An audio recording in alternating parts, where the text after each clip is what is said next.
Hello, welcome. Ooh, this is going to be an interesting one. Yes, And she's a holistic therapist. with many tools in her suitcase. Anya, if you could share with us, what are your Mhm. tools in your suitcase? Hello, guys. Thank you so much for inviting me. Yes, holistic therapy because it encompasses the mind, body, spirit, emotions, energy. So I work with the body through different types of massage. I work with emotions, with energy. I do family constellations. I'm a facilitator of family constellations, And what systemic and relationship coach, and uh, yeah, it's a sort of um, kind of umbrella that is covering everything? So yes, it's kind of like for the knight that's going out on the hero's journey. There's Many swords, many. many swords. It's certain swords for certain dragons. Um, exactly.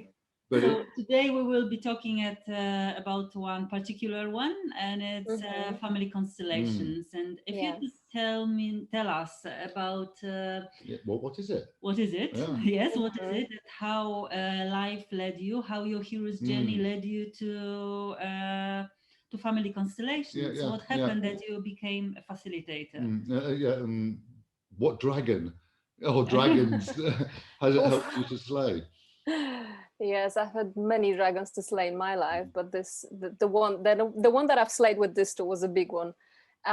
So I first learned about family constellation nearly 10 years ago. Mhm. I was on a personal development journey for quite a while already. And when I first heard about it, when I heard the word constellation, I thought about something astrological, which is not. Yeah. Okay. It So it's sounds good to like it. clarify that. Yes. So it's called family constellation or systemic constellation. And it's a method of a healing, a therapeutic method created by a German psychotherapist called Bert Hellinger. He was one of the most renowned psychotherapists of our time. He is unfortunately dead now, but he only died a couple of years ago, and he was over 90, so he lived a Wow. long, good life. He's written over 40 books, and he created this method based on ancestral healing that he learned from the Zulu tribes that he lived with in Africa. Oh, Oh wow! So it's sort of shamanicish. Uh, Uh, in a sense that it works with energy, yes. yes. So it's a phenomenological method that looks at a family system um, from from energetic perspective. Wow. mm-hmm. Mm-hmm. So it helps people to uncover hidden dynamics existing within their family system, root causes of various issues, relationship issues, health issues. Um, and when I say system, it's called family constellation, but it doesn't only include your family. Mm. Um, the system is it's a network of Mm-hmm. energy connecting everybody who Yeah. is connected with you through blood, Mm. but also anybody that you've exchanged sexual energy with. So for some Wow. people that might be quite quite a system, Mm. and anyone that you're connected with through life and death. So, Mm. for example, if you would have had a grandfather in a war, and he would have killed someone or he got killed, it's The um, person will be as well in the system, the killed yes. one. Mm. This kind of events, they're so powerful. There's such an energetic charge to it Mm. that the family systems of these two people are then connected and they affect each other energetically. Hmm. It sounds interesting. Excuse me for saying this, but especially when we're talking energetically, it starts to Mhm. sound a bit woo-woo. Yeah.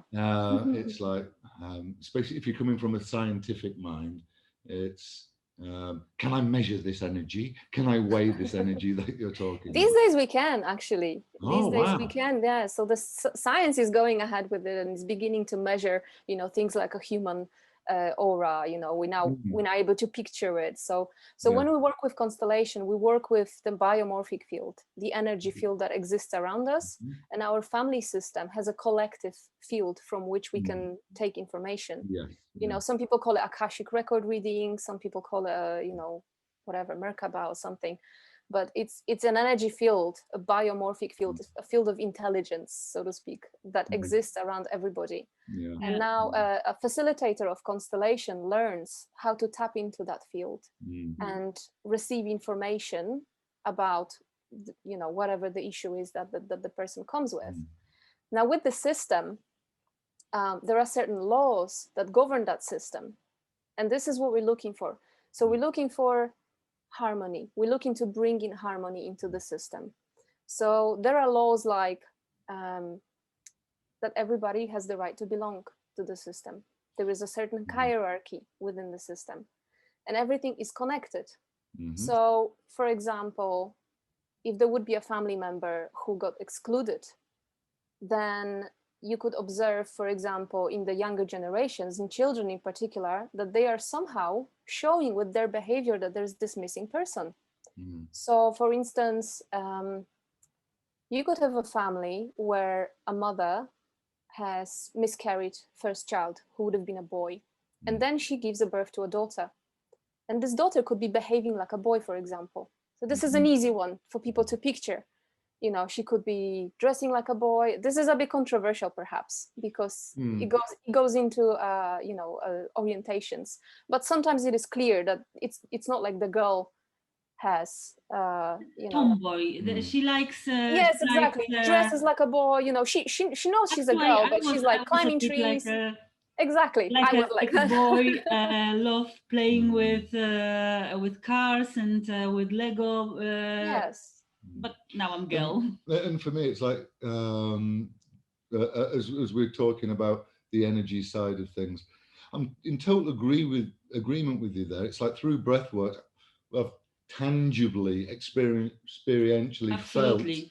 felt yeah, this energy field that goes a lot, that is out there, and I think, and the messages it has for you. And I think that now quantum physics is starting to tap into and finding out scientifically that it exists. Yeah, precisely. It is undeniable now. So now they are trying to figure out, you know, how we can perhaps measure it, like you asked in the beginning. So I think what I'm trying to share at the moment for anyone who's watching, if anyone's go, well, oh, this sounds a bit woo-woo, it's let go of all of that kind of stuff, and this kind of work is experiential. It's got to be experienced. It is, yes. And and come to this kind of work with a very open mind, and see what it does, what it tells you.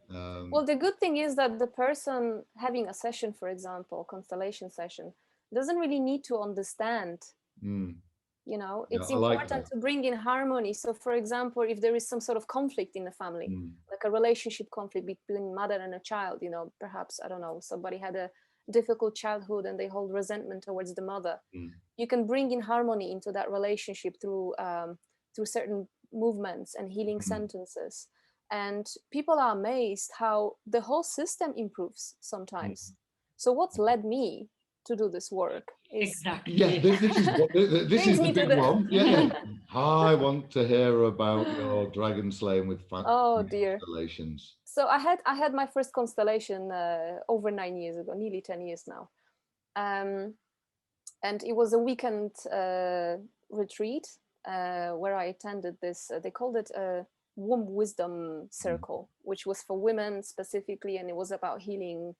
You know, anything related to female organs, sexuality, and so on.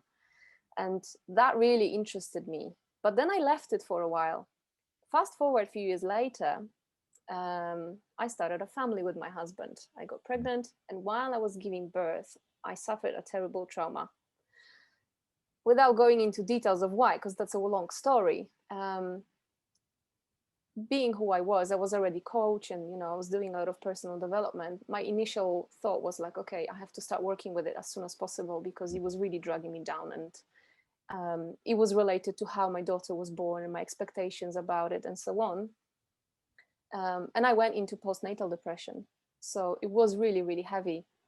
And I turned to constellation with that. So I called the woman that did that weekend retreat, and we had a session on Skype, which I didn't know if it was possible. I just approached her because I never knew that it was possible to do it one-to-one. I only heard about constellation done in a group setting. But she said, yes, we can surely work through Skype or Zoom. And right from the first session, I felt a massive shift. And I began to understand how that one situation has actually, how to say, it's like entangled a lot of different issues into one event for me to heal. It was like a knot that yes, started to untangle and loosen up with. Yes. So there was a lot of issues there about how I felt, how I am as a mother, what expectations I have towards myself as a mother, how I was being mistreated in a hospital. I actually felt like I was raped in a way. Oh, wow. You know, when your boundaries being crossed in a harsh way, obviously I only got to see that through one of the sessions. And it didn't even occur to me, but the way I was being treated in that hospital has brought up memories, not my own, but ancestral memories of women being sexually abused in my family. And something like that can come up in constellation. And who would have thought about a link with the birth? Yeah. But when I was giving birth, this is how I felt. You know, this crossing of boundary has, you know, was a trigger for that issue to come up to the surface, for it to be healed. And once I healed that, another one came up to be healed, and another one, and it was huge. And so I've worked continuously for 3 years on just this single event and peeling it like an onion, one by one. So I've had lots of one-to-one sessions with various therapists actually. I feel like we kind of resonate with a particular person depending on what topic we're exploring. So I had 2-3 constellation therapists that I worked with during that time. And I've attended several weekend workshops as well. And gradually, you know, unwillingly, really, I was learning the method. Then I found myself reading books from Hellinger, and, you know, it just kind of grew and grew. And then I spoke to the woman who first introduced me to the constellation. She is a teacher as well. She's at a constellation school in France. She's from Belgium originally, but we met in London. And yeah, she told me that she's planning to start teaching in English. So I was one of her first students. And she said, well, it was obvious that you're going to learn it at some point, because you are actually studying it. You are studying it. And the best way to study, in my opinion, things like that, is to try it on yourself first. And in fact, as a part of the training, we did need to go through our own constellations. We had to have a supervision session every month with our mentor, and do lots of practice.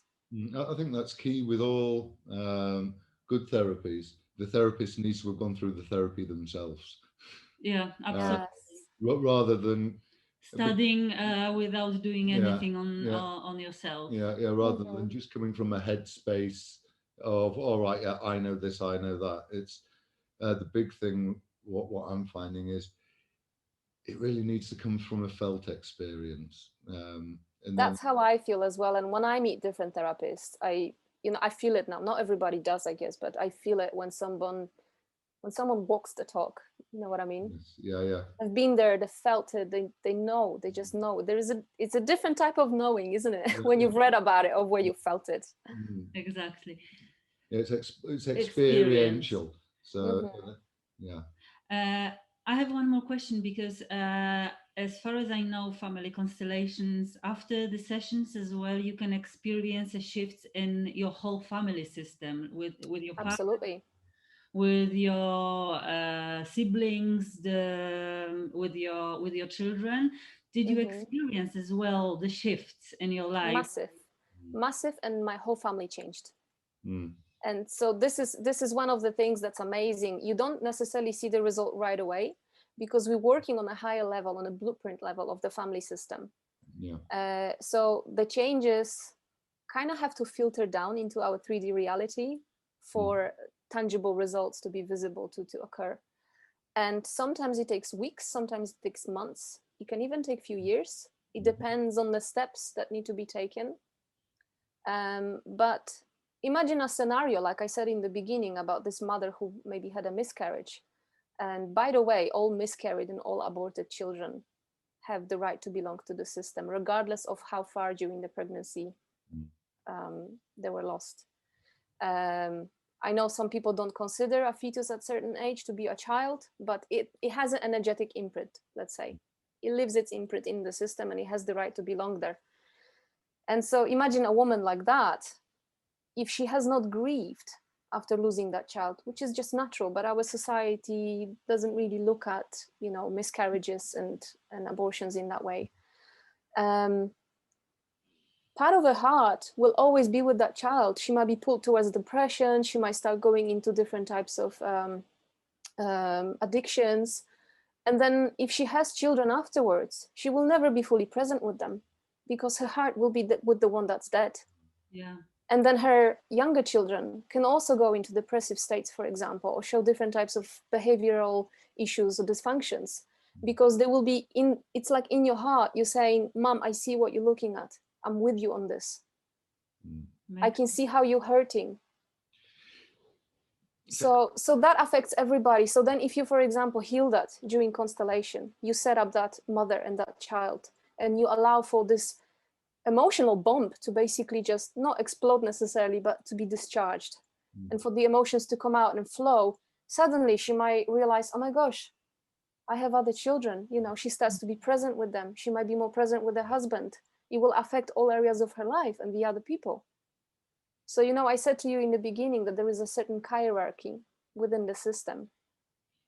And because of that hierarchy, the hierarchy determines of how love and life force energy flows through the system. So it flows from parents to children, to their children.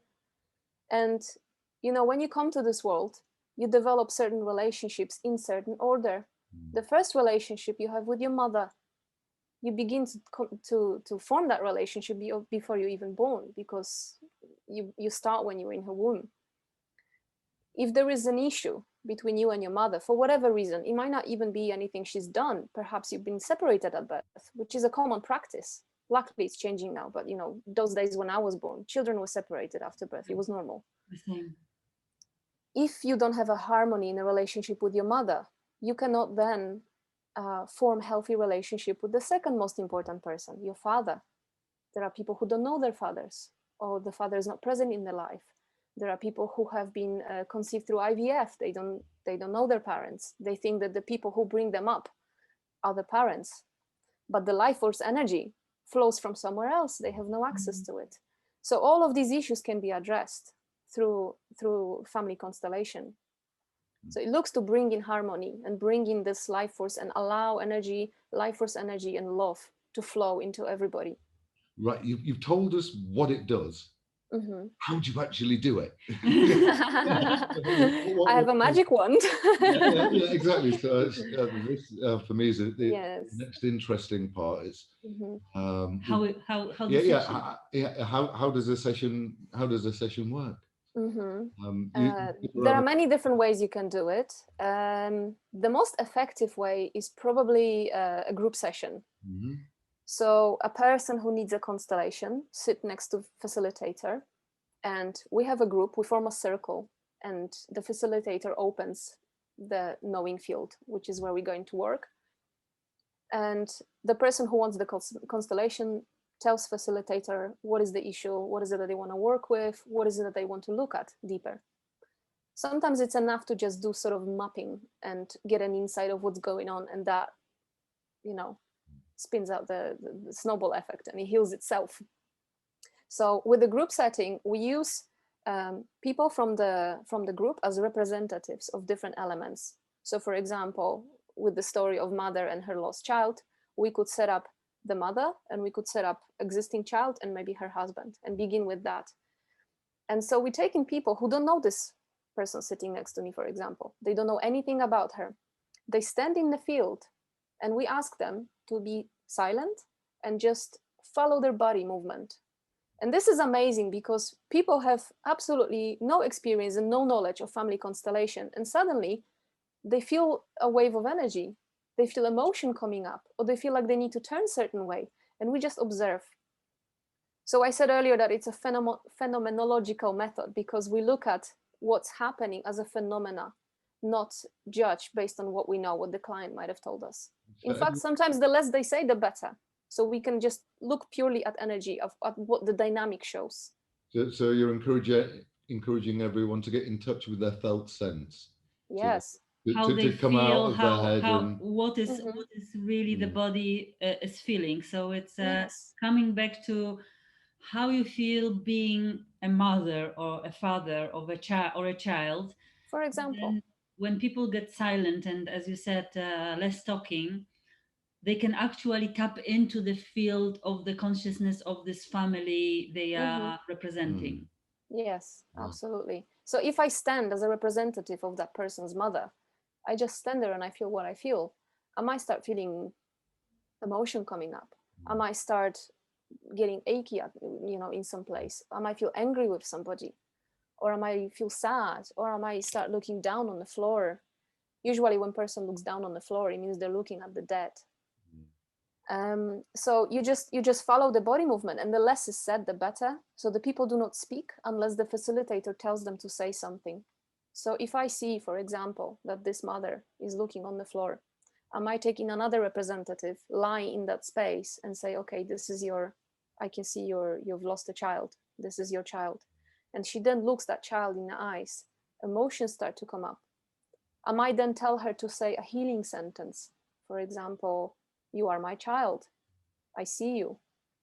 Um, and it just opens up a channel for the emotions to flow through. And that in itself brings more harmony. If that mother is allowed to let out all of these emotion and grief for her child, she can then turn away and start to see that she has more children, that the family is larger than that. And she might start living for once, looking after herself. Um, Sometimes I let people, I give people homework to do afterwards. In this sort of scenario, I would have said to her, for example, to do something for that child, do a little ritual, do like a little funeral or something, or give them a name, or draw a picture of something that would represent that child and hang it. Let this child have a space in the house. Um, but what I wanted to mention as well, we call it family constellation, but this is not just about family. You can use constellation to look at inner dynamics. So your relationship, for example, your inner child with your inner mother. You can use constellation to look at systems at work. You can do business constellations. There are people who have been practicing for a long time, which look at global issues, dynamic between, humans and nature, politics. There've been constellation done on COVID, which were really fascinating. Wow. So it's basically any kind of energy systems that interact. You can look at with constellations. So group session is one way. You can also do it one-to-one. Instead of representatives, you can use Playmobiles, for example, and set it up as a mini version. You can also do internally as a visualization. So take the person through the inner process where they face something, someone. And you can also use papers on the floor. So you can choose different elements of the system that we're working with, write their names on pieces of paper and set them up intuitively on the floor. And then the person who we're doing constellation for is asked to stand on each place and just report what they're feeling, what they're experiencing, if they sense anything, if there's anything they want to tell, and we just go from there. So it's like bringing the subconscious, not just up into the conscious mind, but out into the physical world, recognizing it that way and feeling our way through it. Mm-hmm. Yes, so it's all of the hidden dynamics. Yeah. And entanglements. So I think that's what one of the problems as we go through life is, just so much is plunged and kept down, but when it's down there, it's like the wizard in the Wizard of Oz. The one who's really pulling the strings is hiding behind the curtains. So revealing that, not just opening the curtains with what you're describing, but bringing the contents out on into your physical environment and honoring them and interacting with them in that way. Wow. Yeah. Interesting and Yeah. super we will post down under the video the link to your page, to your when if anyone would like to get in touch with you and get to know more about family constellations. Yeah, so could people work online with you? Yes, absolutely. Well, these days we work mostly online. Yes, we have done so. I have done some group workshops, but I work mostly through Zoom. So typically it's around 1 hour session. Perfect. Yeah. Good. So we'll get a link. Yeah. To people if anyone wants to experience it. I personally experience family constellations, and I can absolutely agree. And I was like, oh my God, how it feels. But then when because I was in a live constellation in India, and actually when I was standing in a certain position, I literally felt it. So it was like, how does it possible? How is it possible? It's just strange, but it happens. It's really, really happening. It shocks people sometimes because they feel things, even people who don't normally, they're not very perceptive or they're not super intuitive or anything. It's just the energy moving through the body. And when you're standing in that field, the field is stronger. And when you switch off your mind and your conscious thinking, then the subconscious comes up to the surface, and you allows you to show what is it that your body's perceiving energetically. Wow. All right. So yeah, if Anya's story of family constellations has resonated with you at all, get in touch. Yes, absolutely. And all of this stuff, it's about experience. I think one of the things that hopefully I'm trying to share through what we're doing with these interviews is it's all experiential stuff. Don't get lost in theory. It's nice to have an understanding, but go and experience. Absolutely. And particularly with this method, one of the women I worked with in Poland, she said she also opened a constellation school eventually. She's very good. And she said, you cannot really learn constellation. You just, you can't learn it from books. You can read, obviously, and the more therapeutic background you have and so on, the better probably. But it's just something you need to practice. And first you practice on yourself, and then you see how it works. And only from that space, you can resonate with the field and understand the phenomena in front of you. Yeah, that sounds just like breath work. Absolutely. And it's as we get more and more into it, it's learning to fit it to yourself, to what resonates with you. It's not like this objective thing that you put this in that box and that will happen. It's to a certain degree, but then you really need to feel into it and resonates with it. Yeah. Okay, thank you, Anna, thank you so much. My pleasure. Thank you so much for inviting me. And we'll definitely want to have you back again to have a chat about the other swords in your box. Oh yes. Maybe we can do a small family constellations if it's possible for people to. We could. Yeah. I can share some constellation. Oh, you mean right now? No. We can just do another. Yeah. We can share some exercises that people can do on their own to look at their system, to connect with their ancestors, to allow more energy to flow through them. Because when we connected to the family, then we get resources, not only problems. Exactly. Let's connect with the resources. Yeah. So we'll come back and do another video on doing that. Yeah. Okay. Would love to. Thank you so much, guys. Thank you.